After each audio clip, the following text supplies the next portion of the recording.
Hi everyone, it's Teresa here from Pura Vida Language Resources, and I'm sharing with you my lesson plans that I've come up with for the last 2 weeks.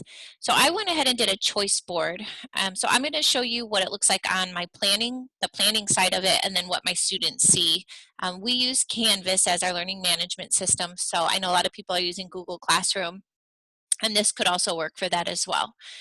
So I started with kind of a choice board, and I'll kind of go through my slides with you. So overall, I have my choice board, and here are some links that I'm using. Now, this is by no means the only ones. There are so many resources out there, and I just kind of had to narrow it down.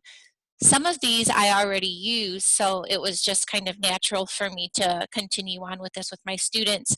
There's a few new ones, like Boom task cards or something new that I've started using throughout this process, and also Garbanzo, which I've never used in the past. So what I did is, like I said, I just kind of put it all together, how my choice board looks, and I started plugging in some of the websites, and then I just put in weekly plans. So you can see in the top left corner up here, I have 6th grade. So these were the choices that I gave my 6th grade students, and there are some point values attached to that. And then as I go through, then I have 7th grade and 8th grade. And you notice that not a lot changed as I went through the grades. So the Senor Woolley assignments are different for each one. So my 8th graders obviously have some that are a little bit more difficult, and the same with the Garbanzo readings. The ones that I assigned were a little bit different. But for my 7th and 8th graders, I've kind of started reviewing some things.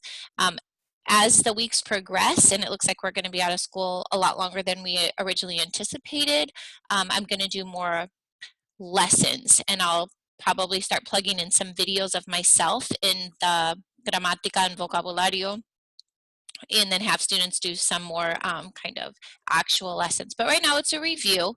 So that was the first week, and then I went into week 2. I did record myself teaching a lesson on the verb gustar, very, very brief, just me gusta, no me gusta.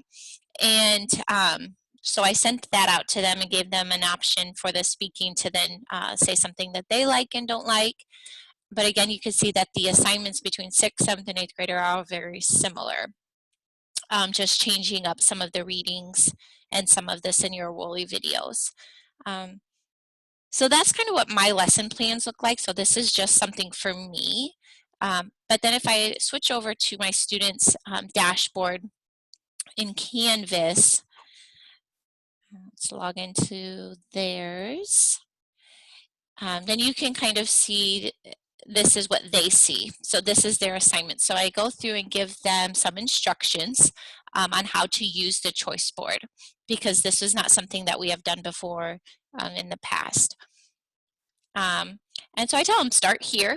So when I click on the first box, on Monday I posted a new video of myself going through the week's instructions for each of the choices. And so once they've watched that, then they can scroll down and just kind of click on any of these boxes and do any of the activities that are inside.